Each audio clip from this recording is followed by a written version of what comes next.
ये क्या मैं लाइव हूँ? क्या मैं लाइव हूँ ज़रा बताएं? बताइए ज़रा, मैं लाइव हूँ?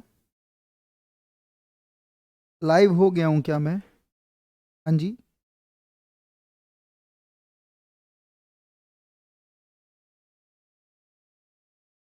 क्या मैं लाइव हो चुका हूँ?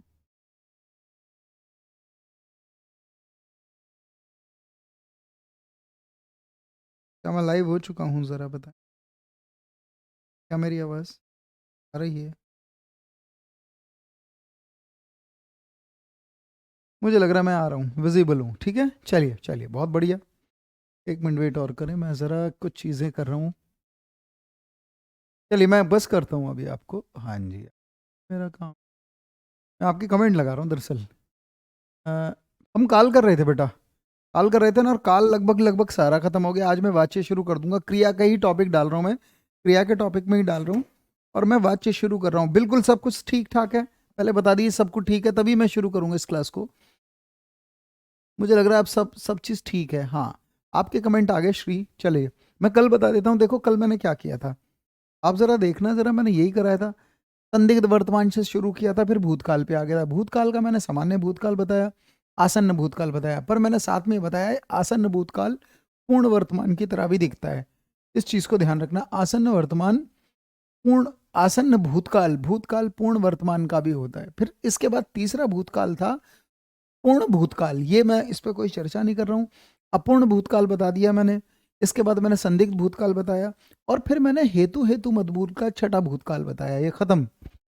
और और एक भविष्य काल का मैंने ये बता दिया था, भविष्य काल का मैंने ये बता दिया था कि हेतु हेतु भविष्य काल, भविष्य काल तीन प्रकार का होता है बेटा, और ये मैं करा दिया था। पहले बताइए यहां तक कोई दिक्कत, कोई परेशानी? मैं टेस्ट एक साथ लूंगा, अभी टेस्ट ले नहीं रहा हूं तुम्हारा, ठीक है ना। बात आती है भविष्य काल। थोड़ा सा भविष्यत काल रह गया था, मैं कर देता हूं। भविष्यत काल, आइए भविष्यत काल के बारे में क्या बात करेंगे, जरा सुने। भविष्यत काल के बारे में क्या बात करें? ये ना तीन प्रकार का होता है, तो पुनः एक बार पे दिखा देता हूं। ये तीन प्रकार का होता है, ठीक है। एक होता है सामान्य, सामान्य, भविष्यत। ये तीन ही माना गया है हिंदी में। समान भविष्य काल उसे कहेंगे जिसमें क्रिया हुई नहीं होगी, अभी तो होने वाली होगी भविष्य में। कर्ता, जैसे बताऊं, रमेश कलकत्ता जाएगा, अभी गया नहीं है, अभी तो जाएगा। अरे वो रमेश जाएगा, गया कहाँ है? जब क्रिया भविष्य में हो तो सामान्य भविष्य काल। फिर इसके बाद इसे दूसरा होता है एक संभाव्य, संभाव्य भविष्यत किसे कहें? संभाव्य भविष्यत, संभाव्य भविष्यत उस काल को कहते हैं कि जब कोई क्रिया हुई तो नहीं हो, पर किसी कार्य के भविष्य में होने की हम संभावना ही करेंगे, कि हुई नहीं है, हम चाहेंगे ऐसा हो जाए, भविष्य में संभावना की जाए, तब होता है ये। और ये मैं करा चुका हूं। एक तीसरा होता है हेतु, हेतु मद भविष्यत काल, कि जब कोई क्रिया भविष्य में होने वाली हो किंतु किसी कारण या शर्त पर आश्रित हो। बहुत बढ़िया, बहुत बढ़िया, सबने बता दिया। तो मैं पहला ये करता हूं और ये करता हूं, इसको मैंने कर दिया है। अच्छा, इसके बाद मैंने एक वर्तमान काल में वाक्य छोड़ दिया था पांचवा, जैसे मैं तुम्हें दोबारा दिखा देता हूं। वर्तमान काल इसमें है ही नहीं, लाया ही नहीं। चलो मैं बता देता हूँ, रुको, कहाँ करा रहे हैं हम, क्या हो गया ये? रुको जरा, एक मिनट रुको, क्या करा रहे थे हम? ये करा रहा हूं मैं, ये वाला करा रहा हूं। देखिए, एक वर्तमान काल है।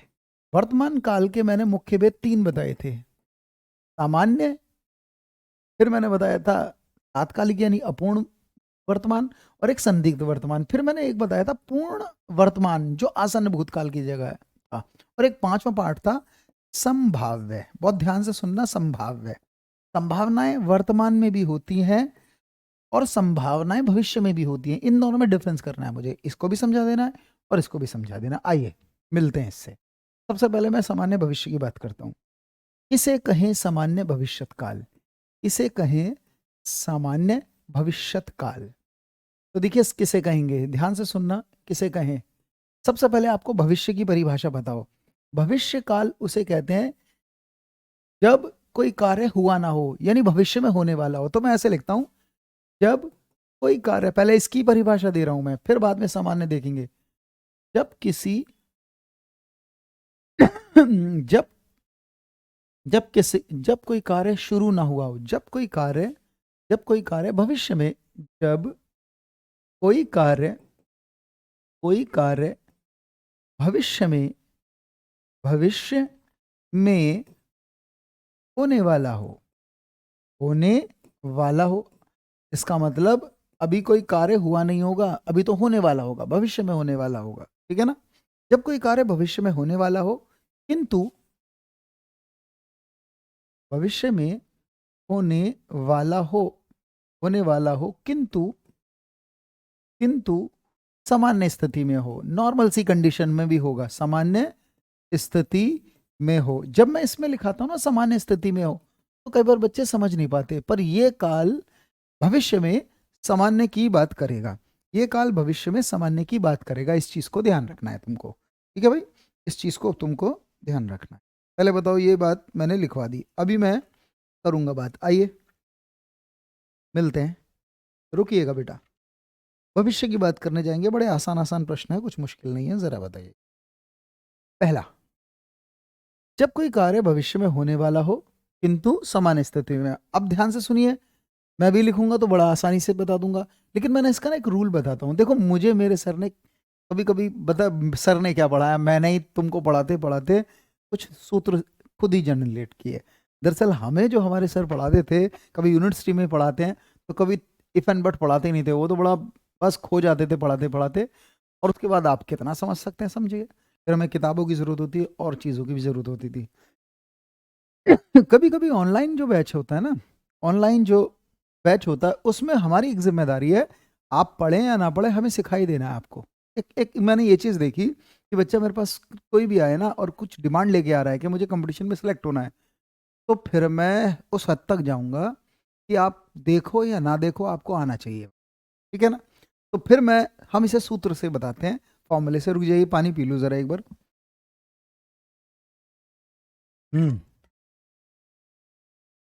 सुनिएगा, ध्यान से सुने मेरी बात। कैसे बताएं? तो देखिए, मैंने ऐसे पढ़ा, मैं तो जब भी बच्चों को बताता हूँ तो मैं कहता हूँ एक वाक्य आएगा, पहचान लो ये सामान्य भविष्य है या नहीं है। तो इस वाक्य में तुम्हें क्रिया देखनी है, और क्रिया का भी पहला रूप धातु। जब भी ये वाक्य आएगा तो सबसे पहले देखो धातु।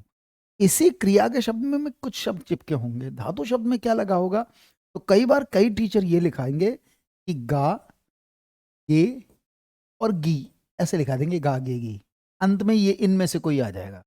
पर कई बार ये गलत कर जाता है, क्यों? क्योंकि कभी कभी अंत में किसी वाक्य के अंत में अगर होगा आएगा, तो गा अब भी अंत में है, होगा, लोग एक शब्द से पहचानेंगे, तो ये आएगा, तो लोग ये सोच लेते हैं कि ये भविष्य में है, जबकि होगा जब भी आएगा तो संदिग्ध होता है, वो भी वर्तमान और भूतकाल का हो सकता है। तो ये नहीं देखोगे, देखो इसमें देखना क्या है तुम्हें। मैं कभी गा गेगी नहीं लिख पाता हूँ, तुम्हें इस साउंड को पहचानना जो लिखाऊंगा।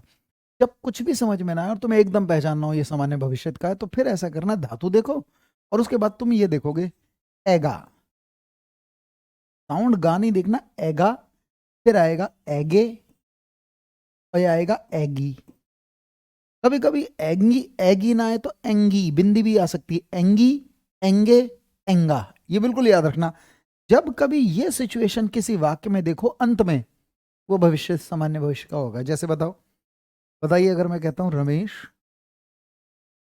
कलकत्ता कलकत्ता जाएगा, अब ये कैसे पहचानूं कि ये सामान्य भविष्य है? पहले सामान्य भविष्य छोड़ो, क्या ये भविष्य का है या वर्तमान का है या भूतकाल का है?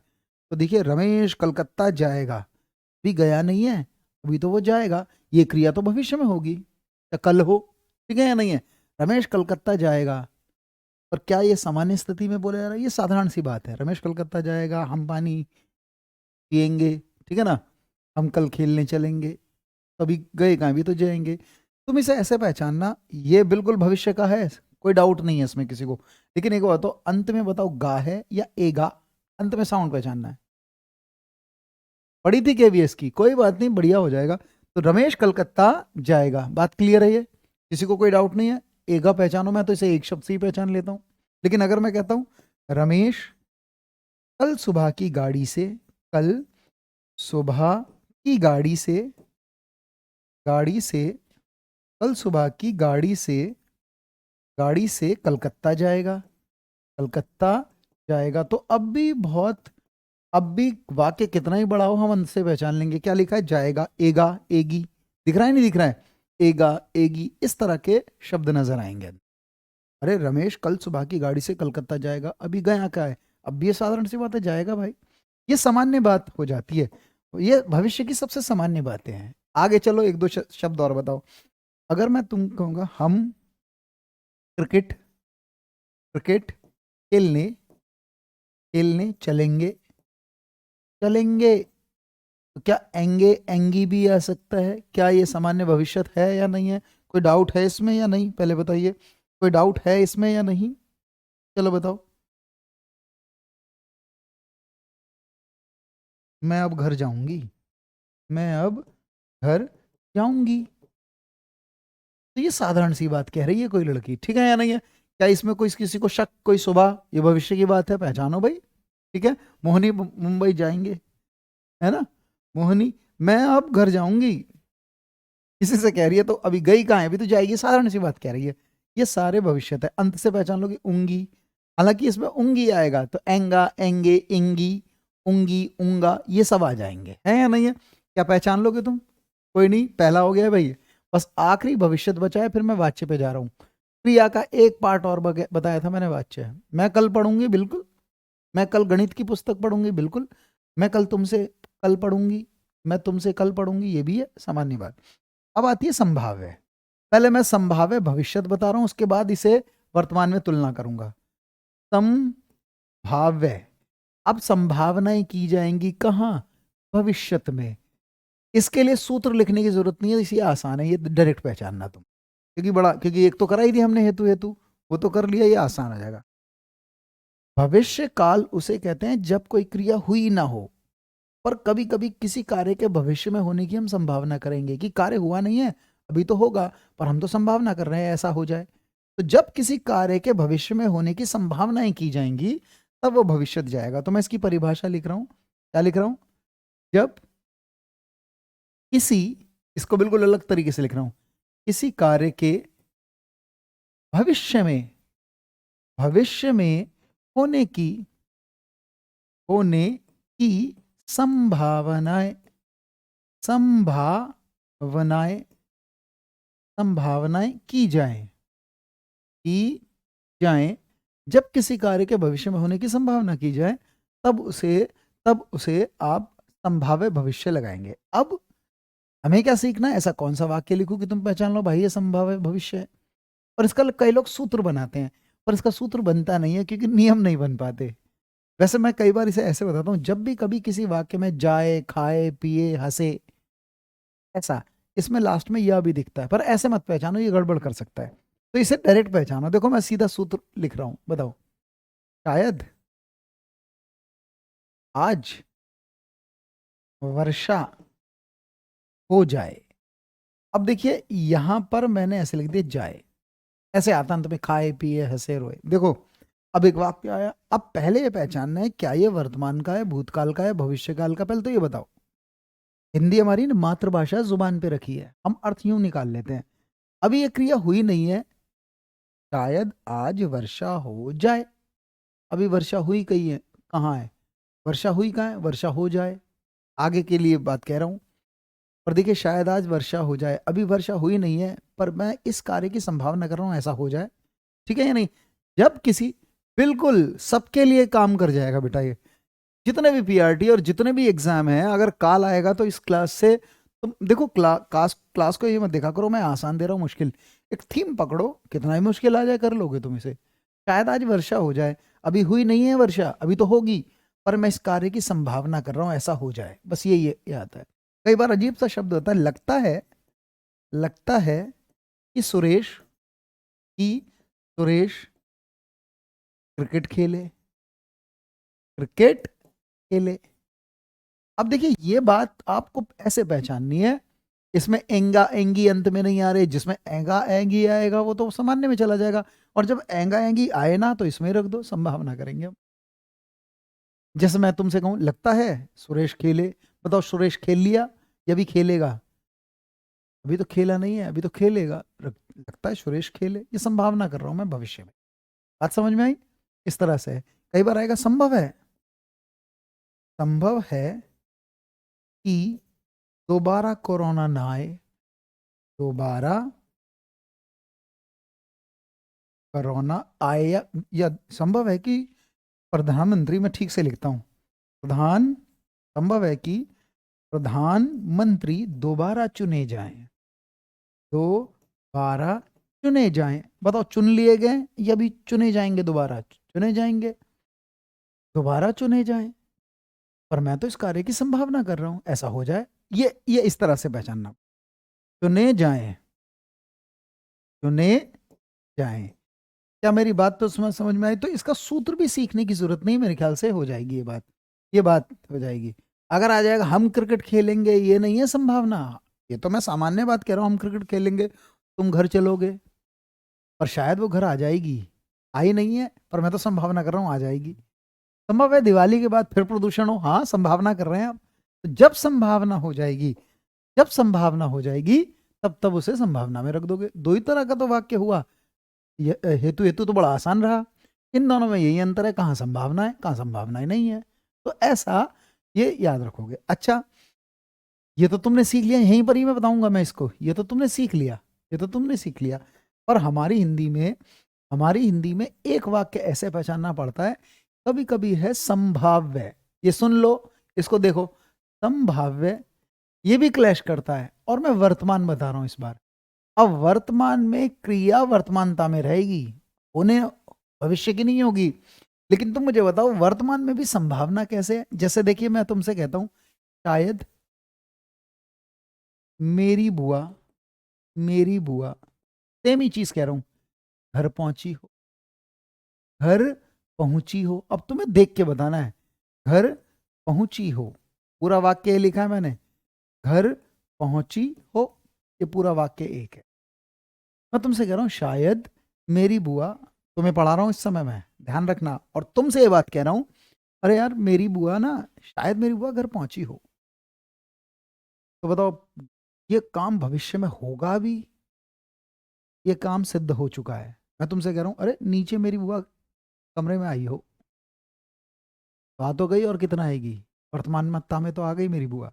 पर मैं तो यहाँ संभावना ही कर रहा हूँ, संदेह नहीं है इस बात में मुझे, मैं संभावना कर रहा हूँ शायद आई हो। बात समझ में आ रही है? शायद मेरी बुआ घर आने वाली हो, ये जाएगा भविष्य में, अभी आई नहीं है, अभी आएगी, आने वाली हो, अभी रास्ते में है। लेकिन अगर मैं कहता हूं शायद मेरी बुआ घर आई हो, तो आ तो गई, पर संभावना है। क्या समझ में आया? ये फ्यूचर में है, पहले बताओ ये फ्यूचर में है वर्तमान में है? फ्यूचर में है। शायद मेरी बुआ घर पहुंची हो, शायद मेरी बुआ खाना खा रही हो, संभावना है, शायद लगने से संभावना है कि संदेह नहीं है इस बात में, संभावना कर रहे हैं, लेकिन वर्तमानता में है। ये तुम्हें पहचानना है। लगता है मेरी मम्मी मार्केट गई हो, हाँ वर्तमानता में है ये बात, समझ में आया? ये बात वर्तमानता में है। क्या पहचान लोगे? तुम्हें कभी कभी कुछ बातों को अर्थ से ही पहचानना।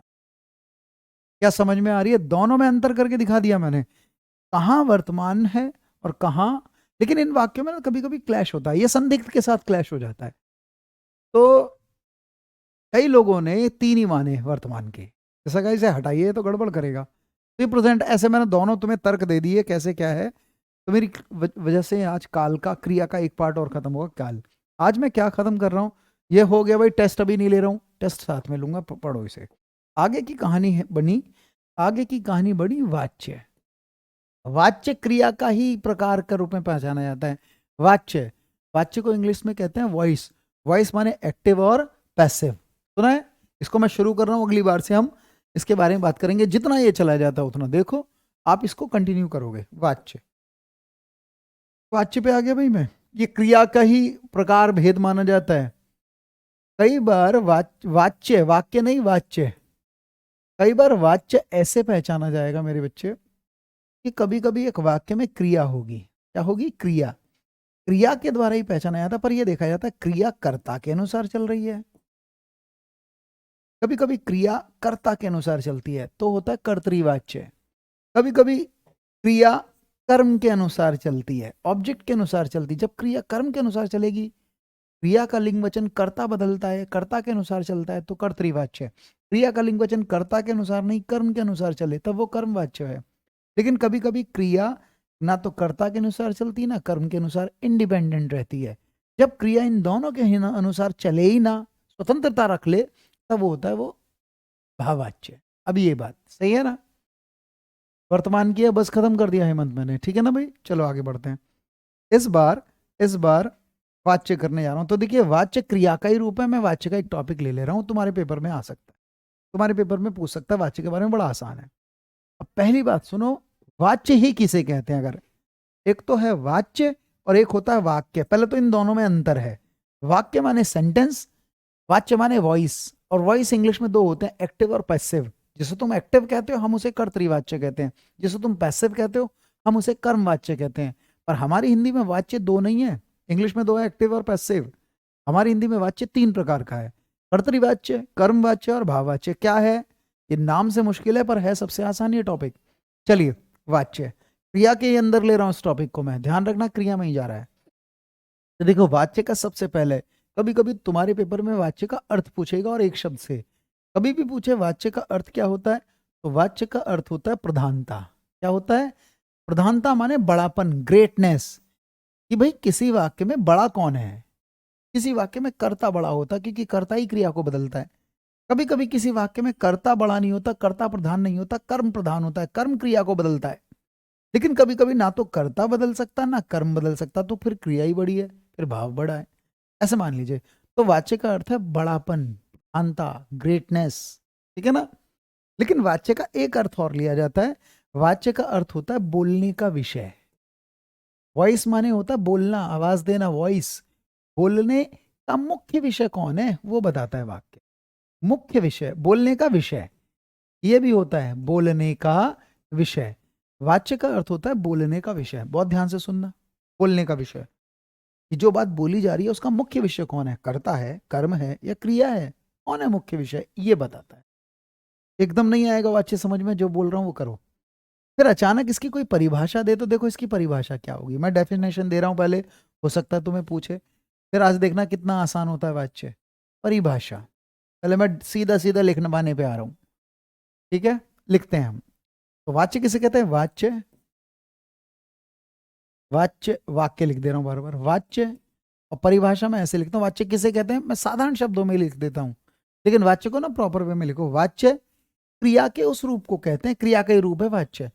वाच्य क्रिया के उस रूप को कहते हैं, उस रूप को कहा जाता है, कहा जाता है कि जिसके द्वारा, कि जिसके द्वारा, जिसके द्वारा किसी वाक्य में, किसी वाक्य में, कि जिसके द्वारा किसी वाक्य में, किसी वाक्य में बोलने का विषय, जो बात बोली जा रही है वाक्य के द्वारा, किसी वाक्य में बोलने का विषय, बोलने का विषय, विषय डैश, सारे विषय नहीं हो सकते, कुछ ही होते। बोलने का विषय करता है, कौमा, कर्म है, या कभी कभी मैं लिख रहा हूं या क्रिया।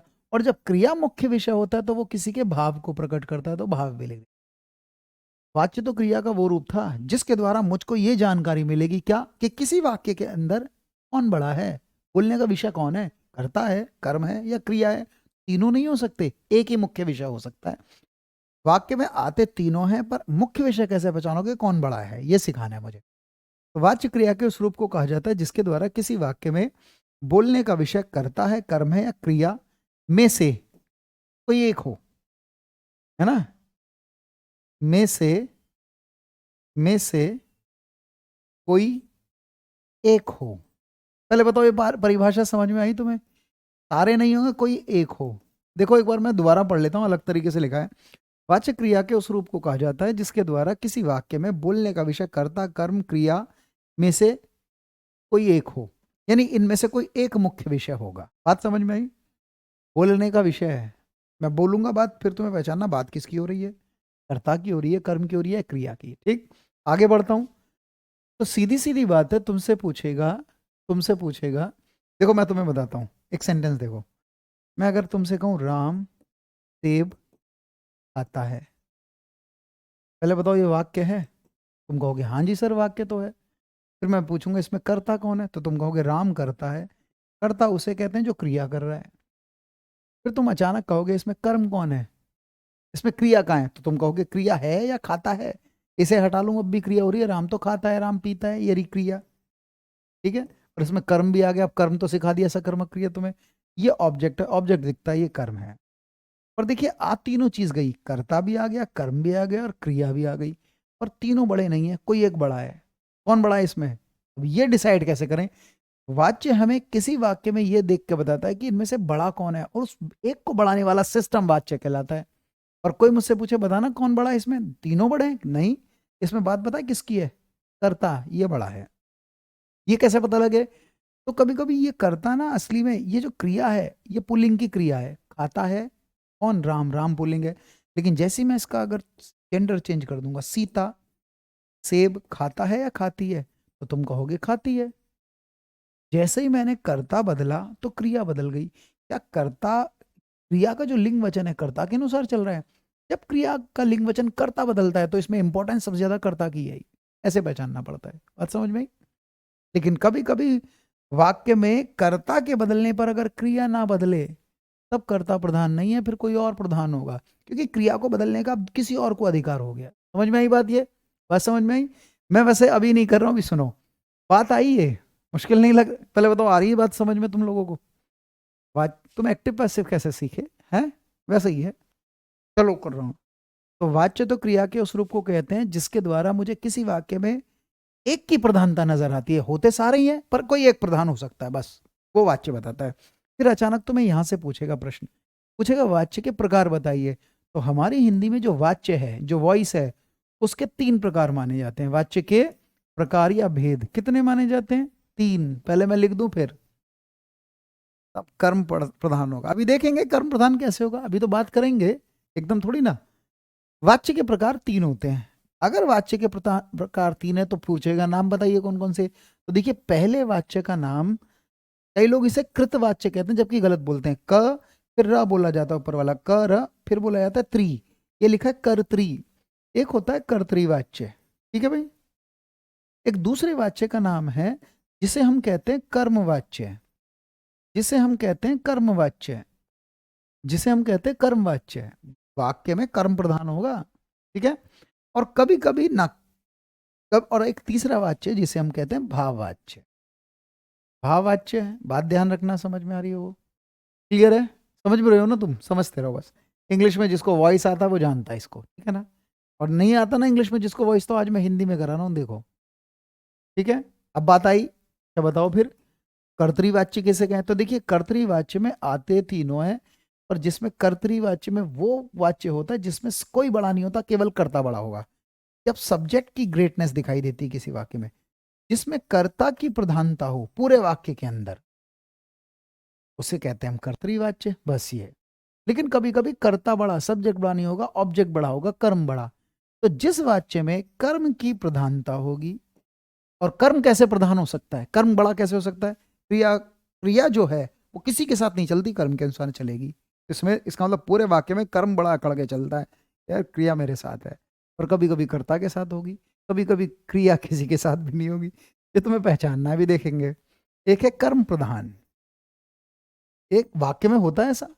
कभी कभी कर्म प्रधान का मतलब है जब वाक्य में कर्म की प्रधानता, कर्म का बड़ापन हो, कर्म की ग्रेटनेस हो, कर्म की प्रधानता हो।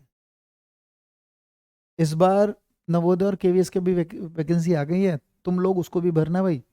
और छुटनी नहीं चाहिए इस बार, वैकेंसी आती और चली आती, कितनी मुश्किल से आई वैकेंसी, है ना। कर्म की प्रधानता सही। और भावाच्य किसे कहते हैं? भावाच्य कहते हैं जिसमें ना तो कर्ता बड़ा होगा ना कर्म बड़ा होगा, क्रिया इंडिपेंडेंट चलती, कोई चेंज ही नहीं कर सकता क्रिया को, क्रिया किसी के साथ चल ही नहीं सकती। तो यहां रख लो, मैं इसमें हमेशा ही लिखता हूं जिसमें क्रिया की प्रधानता हो, क्रिया की प्रधानता। और जब क्रिया प्रधान होती है ना, वो किसी कर्ता के भाव को रिप्रेजेंट कर रही होती है, फीलिंग को बता रही होती है। तो असली में क्रिया की प्रधानता की जगह आप ये भी लिखेंगे भाव की प्रधानता, ये लिखा होगा, भाव की प्रधानता होगी, ठीक है। अब तुम्हें क्या सीखना है? तुम्हें ये सीखना है, एक वाक्य आएगा, ठीक है, और उस वाक्य में कर्ता भी दिखेगा तुम्हें, सब्जेक्ट वर्ब भी दिखेगी और ऑब्जेक्ट। पर ये कैसे पहचानोगे क्रिया कर्ता के अनुसार चल रही है, कर्म के अनुसार चल रही है? देखना बड़ा मुश्किल है, या क्रिया इनके अनुसार नहीं चल रही। तो आते तीनों ही हैं, पर पहचानना पड़ता कैसे, कौन प्रधान है। तो सारे वाक्य में कर्ता कर्म क्रिया आने ही आने, बस ये पहचानना है किसको कर्तृवाच्य में रखें, किसको कर्म में रखें, किसको भाव। तो सबसे पहले मैं बता रहा हूँ कर्तृवाच्य, और दूसरा कर्मवाच्य भी, दोनों को देखो चेंज करके दिखाता हूँ। चलिए आइए मिलिए, ये बात तो समझ में आ गई। अब मैं सबसे पहले ऐसे लाइन डाल रहा हूँ, इधर मैं कर्तृवाच्य बता रहा हूँ और कर्तृवाच्य का उदाहरण दूंगा, ये आएगा तुम्हारे पेपर में, कर्तृवाच्य। और उधर बता रहा हूँ सर जी डीएसएसबी की प्रिपरेशन करा रहे हैं, और क्या भाई देखो सुनो, मैं तो ये कह रहा हूँ वैकेंसी कोई भी आए, तुम पीआरटी की तैयारी करते होंगे, कोई बच्चे टीजीटी की तैयारी करते हैं, तो मैं बोल जाता हूँ ये सब, क्योंकि तुम छोड़ोगे कुछ नहीं किसी भी एग्जाम को, और जो कोर्स है तुम्हारा वही पढ़ा रहा हूँ बेटा, ठीक है ना। तो तुम टेंशन क्यों ले रहे हो काजल, आप इतनी, मुझे इतनी अवेयरनेस, मुझे ऐसा लगता है कई बार बच्चे ना पढ़ने को छोड़ देते हैं, बस एग्जाम को फोकस करते हैं। वाच्य तुम्हारा का कोर्स है, किसी भी जगह आ जाए, है ना, यूपी के एग्जाम में भी आ जाता है, राजस्थान के एग्जाम में भी आ जाता है, ये तो कोई बात ही नहीं है। मैं तो तुम्हारे कोर्स के हिसाब से चल रहा हूँ, तुम्हारा कोर्स अब से थोड़ा ना चल रहा है, ठीक है ना। चलिए, तो टेंशन क्यों कर रहे हो, सारे भरा करो, तुम लोग क्यों नहीं भरते हो। अबे बनना तो तुम्हें पीआरटी टीजीटी पीजीटी बनना होगा, है टीचिंग के प्रोसेस में तो जाओगे, तो कहीं भी तैयारी तो होनी चाहिए कहीं ना कहीं। मैं ये नहीं कह रहा मैं वो पढ़ा रहा हूँ, मैं कह रहा हूँ वो छूटनी नहीं चाहिए वैकेंसी, उन्हें पढ़ो। चलो आगे, कर्तृवाच्य। दूसरा है एक कर्मवाच्य, कौन सा वाच्य, कर्मवाच्य। आइए मिलते हैं कर्मवाच्य से, दोनों से। तो देखो ये मैं परिभाषा नहीं लिखूंगा, जिसमें कर्ता की प्रधानता होगी, कर्ता बड़ा होगा, वो कर्तृवाच्य है, और जिसमें कर्म की प्रधानता होगी वो कर्मवाच्य है। मैं चलो सेंटेंस लिख रहा हूं, पहला सेंटेंस लिख रहा हूं, यही लिख देता हूं, राम सेब खाता है। बहुत ध्यान से सुनना, ये कैसे पता करें राम सेब खाता। तो देखो एक काम करो, जब कभी सब्जेक्ट, इसमें कर्ता प्रधान है, अच्छा कई बार ना ये एक्टिव वॉइस है, अगर तुम इसको चेंज करोगे इंग्लिश में तो एक्टिव होगा। बताओ इसमें एक्टिव कौन है, एक्टिव पता है कैसे कहते हैं सेंटेंस में जिसकी बात चल रही है वही प्रधान है। जब मैं कहता हूँ राम सेब खाता है, तो बात सेब की नहीं हो रही है, राम की हो रही है, राम सेब खाता है, राम घूमने जाता है, राम मछली पकड़ता है, तो बात तो राम की हो रही है। जब बात ही राम की हो तो इसमें कर्ता की बात चल रही है, यह है कर्तृवाच्य। अभी सुनना, कहते हैं कर्तृवाच्य को भाव कर्मवाच्य में बदल सकते हैं आप, ठीक है, यदि इसके अंदर कर्म है तो कर्मवाच्य में जा सकता है। यह है एक्टिव, इंग्लिश में इसे एक्टिव कहते हैं। एक्टिव को ना तुम पैसिव में बदल रहे हो, मैं भी बदल रहा हूँ, लेकिन जब हम एक्टिव को पैसिव में बदलते तो एक शब्द ना तुम बाई लगाते हो पैसेज में, है ना, जैसा अ snake was killed by Ram, by लगा के करते हो तो वो पैसिव में चला जाए। लेकिन देखिए अब बाई, सुनो, बाई बाई माने, बाई का अर्थ होता है द्वारा, बाई का अर्थ होता है के द्वारा। तो अब मैं देखो इसको बदलने जा रहा हूं, जब भी कर्ता के बाद के द्वारा लगाऊं, मैंने बदल देता हूं। मैं अगर ऐसे सेंटेंस लूंगा, राम, कहते हैं हमेशा कर्ता ही प्रधान होता है हर वाक्य में, पर जब कर्ता की प्रधानता खत्म करनी हो, कर्ता को खत्म करना हो, कि कर्ता में इसकी इंपॉर्टेंस ही खत्म करनी हो, तो कर्ता के बाद हमारी तरफ से एक शब्द लगा देते हैं, के द्वारा। यदि किसी भी कर्ता के बाद के द्वारा शब्द आ जाए, या कभी द्वारा शब्द आ जाए, या कभी कभी इसकी जगह कभी कभी हम से भी लगते हैं।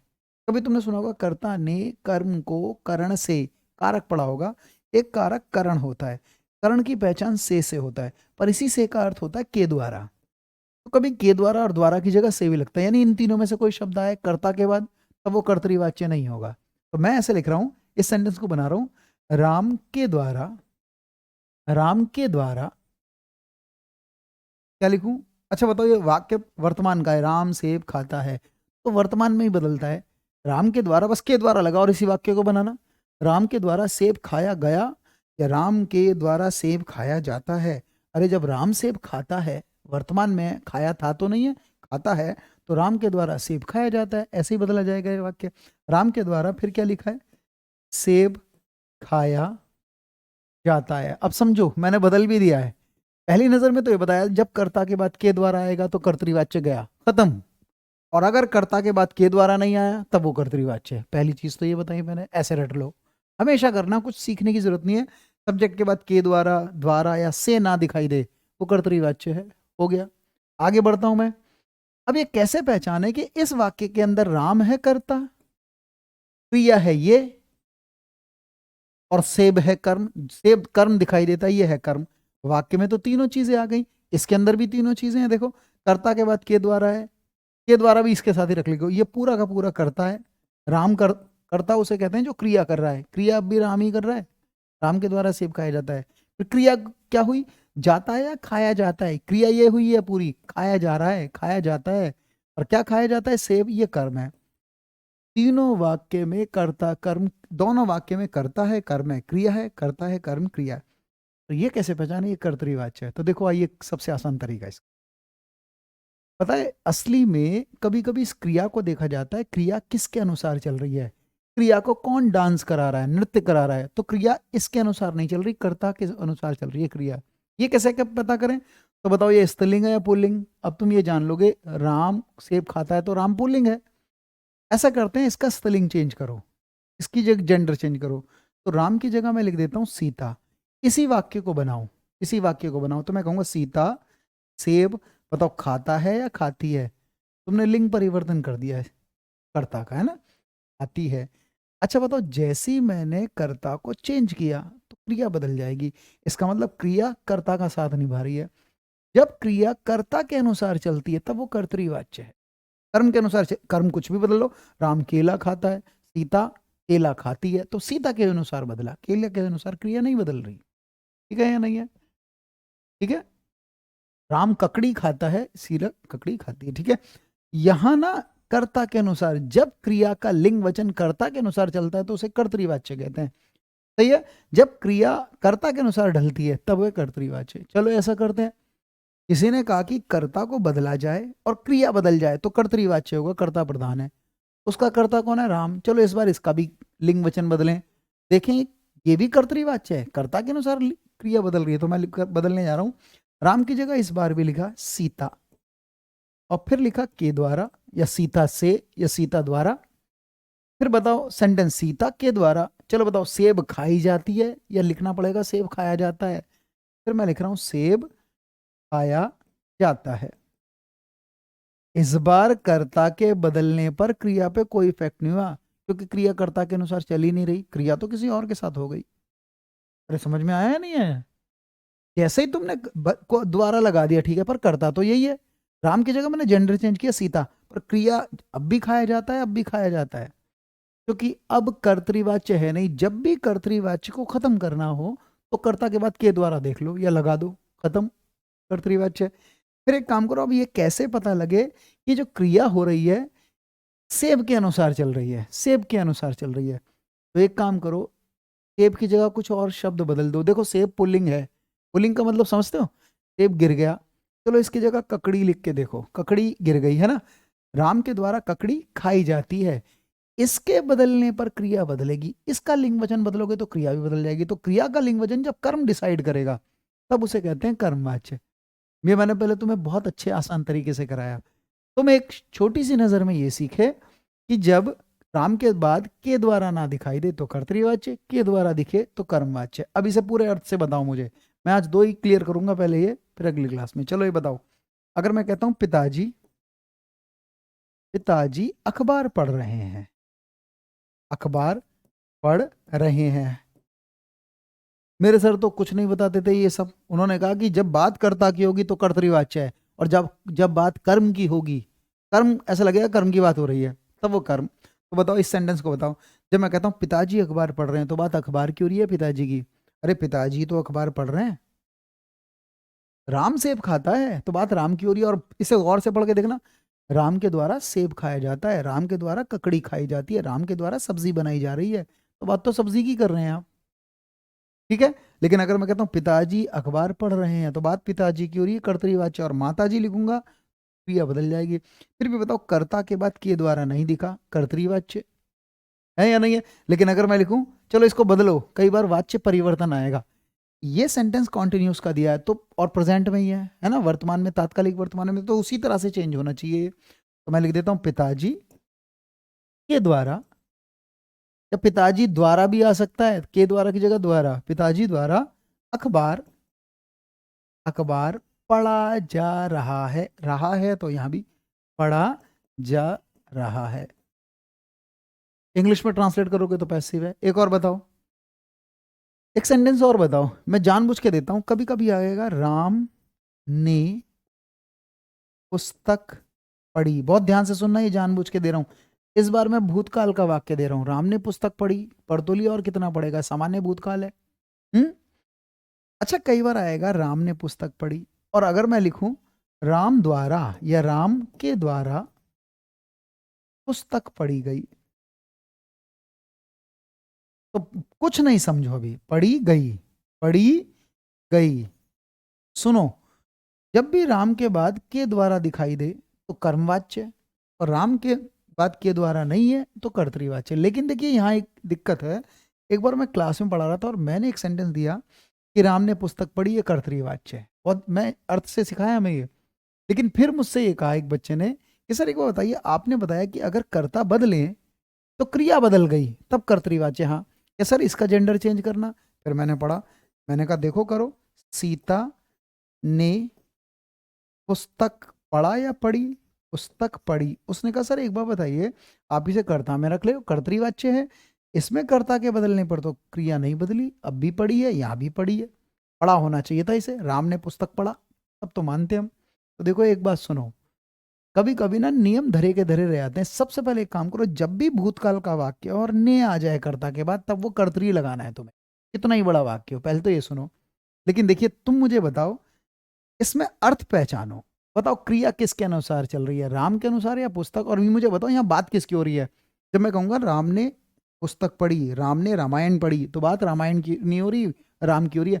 अरे राम ने सब्जी बनाई, राम ने गड्ढा खोदा, बात तो राम की हो रही है। और अगर मैं कहता हूं राम के द्वारा पुस्तक पढ़ी गई, राम के द्वारा गड्ढा खोदा जा रहा है, तब बात उसकी होगी। याद रखना, अगर कर्ता के बाद के द्वारा ना दिखे, से ना दिखे, कोई और कारक चिन्ह दिखाई दे, तब तो कर्तरी है।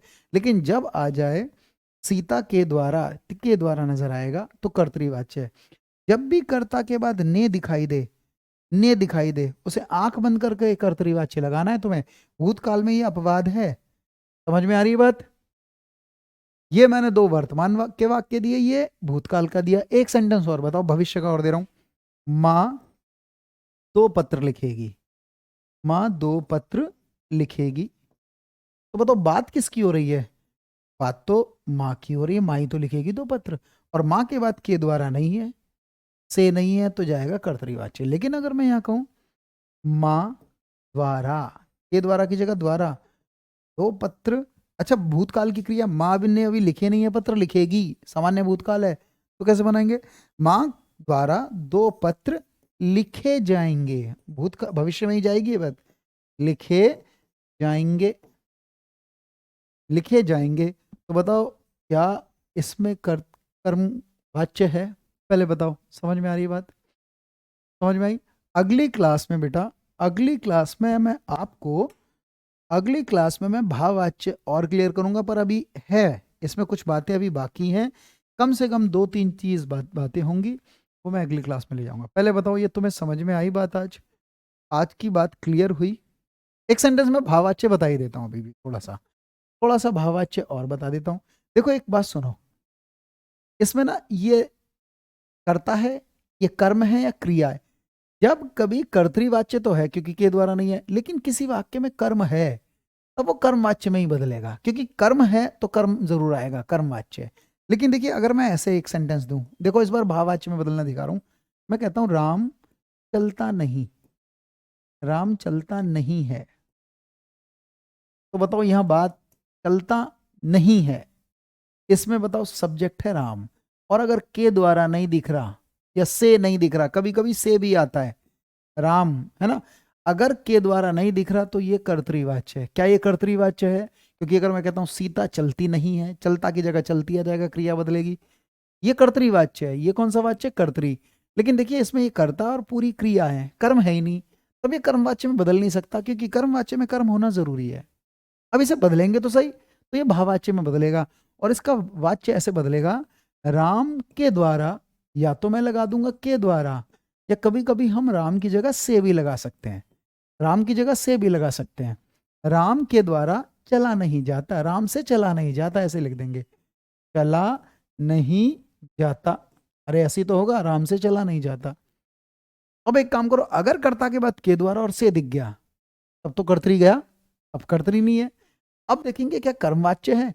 अब कर्मवाची तो में कर्म होना जरूरी है, इसमें कर्म भी नहीं है। क्यों? क्योंकि सारी की सारी क्रियाएं बची हैं, सारी सारी क्रिया, तो ये हो जाएगा भाववाच्य।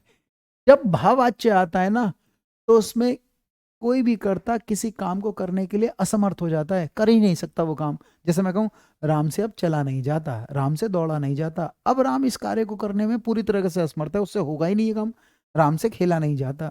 पर अगर मैं कहता हूं राम चलता नहीं है, चल नहीं रहा पर चल सकता है, राम चलता नहीं है, राम दौड़ता नहीं है, पर राम से दौड़ा नहीं जाता, इसमें असमर्थ आ गई, असमर्थता आ गई। जब वाक्य की में असमर्थता है, लेकिन कर्ता के बाद के द्वारा होना जरूरी है। क्रिया धोखेबाज है बिल्कुल, क्रिया तो बदलती है, क्रिया को ही तो देखना होता है किसके अकॉर्डिंग चल रही है, क्रिया के ही में अंदर है। पहले बताओ तुम्हें ये भाववाच्य समझ में आया, ये वाली बात समझ में आई? भाववाच्य में तुम्हें ज्यादातर ऐसे ही वाक्य देंगे जिसमें असमर्थता प्रकट। क्या क्लियर है? ये क्लियर है? यह है भाववाच्य। फिर भी कुछ चीजें बाकी हैं जो मैं अगली क्लास में कवर करूंगा, और अगली क्लास में विशेषण का टॉपिक लूंगा। हालांकि क्रिया पक्ष रह गया, क्रिया पक्ष में अंत में कराऊंगा, रुक जाइए। वैसे आज सबसे आसान है क्रिया पक्ष, लेकिन तुम ये ध्यान रखना, मैं विशेषण पहले करूंगा और अव्यय पहले करूंगा। फिर मुझे देखना है कितना बचा है तुम्हारा कोर्स। वैसे चल रहा है, समापन की ओर चल रहा है तुम्हारा कोर्स, ठीक है ना? समझ में आई बात? अरे समझ में आया? ये वाच्य कर्तरी है, कर्तरीवाच्य है, और ये जो अंतिम है ना, ये मैंने भाववाच्य लिखा है। क्या तुम्हें भाववाच्य समझ में आया? कुछ बच्चों को क्या समझ में आया? जब कर्म है ही नहीं तो फिर भाव ही है इसमें, है या नहीं है? चलिए, चलिए, धन्यवाद, थैंक यू, आज इतना ही रखते हैं। कल के लिए मिलेंगे नेक्स्ट क्लास में, तब तक के लिए बहुत बहुत धन्यवाद, ठीक है? चलिए, क्या समझ में आ रही है बात भाई? हम कल मिल लें? बताइएगा। हम्म ठीक है भाई, ठीक है, चलिए, थैंक यू। आज इतना ही रखते हैं, आज इतना ही रख लेते हैं भाई, आज इतना ही रख लें।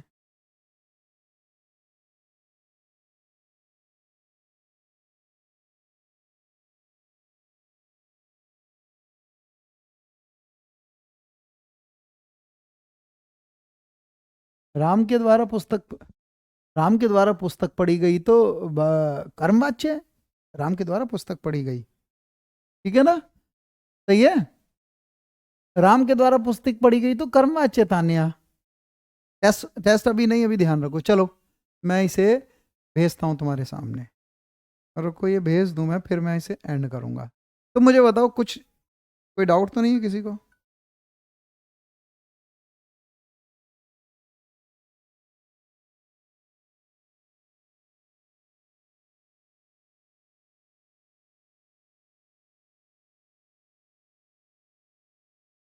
आज इतना ही रख रहा हूँ बेटा मैं, हैं? सही है, ये भेज रहा हूँ मैं। चलो, धन्यवाद, थैंक यू सभी का।